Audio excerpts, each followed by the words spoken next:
Когато очите си отворя, знам, че те няма, иска ми се да си мисля, че това е някаква измамно. Знам, че не е така, знам, че никога няма да те прегърна като преди в онези времена, когато бях щастлив, защото усещах любовта, а сега усещам само студина, която е обзела моята душа. По лицето ми сълза след сълза, не мога да забравя случката между нас двама ни, не мога да премахна нашите спомени от главата си.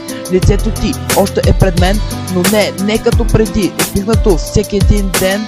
Някой друг ще те прави щастлива, а моята рана си остава завинаги жива. Душата ми винаги ще бъде обичлива, но без тебе никога няма да бъде толкова щастлива. Държа твоя снимка в моите ръце и се моля пак да кажеш, ти си моето момче. Но едва ли ще се случи, едва ли така ще се получи. Думите край пронизаха сърцето ми, отново с кървави сълзи по лицето ми. Мечтая ти пак да си до мен един слънчев ден, пак да ме прегърнеш и целунеш, пак да чуя от твоята уста думите обичам те. За това се моля пред Бог на колене.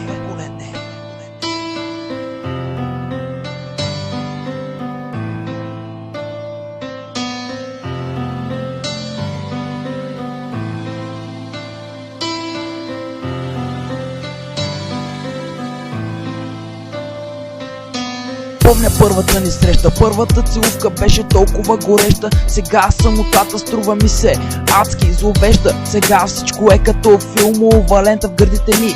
За тебе топтеше елемента, наречен сърце, който беше разбит от любов по едно момиче. Мислех, че всичко ще бъде наред.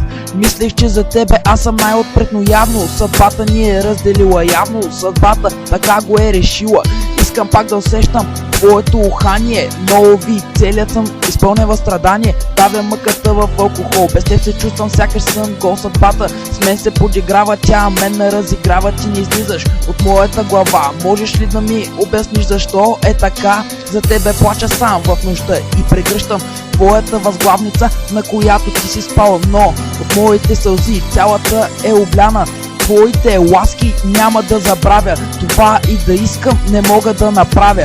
Бях щастлив, обичлив, а сега съм мрачен, черен сив.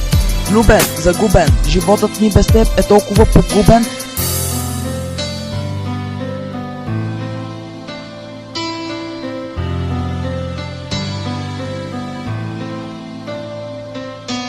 Като се замисля е толкова труден. Моля се пак да си с мен, да носиш светлина във всеки мой ден.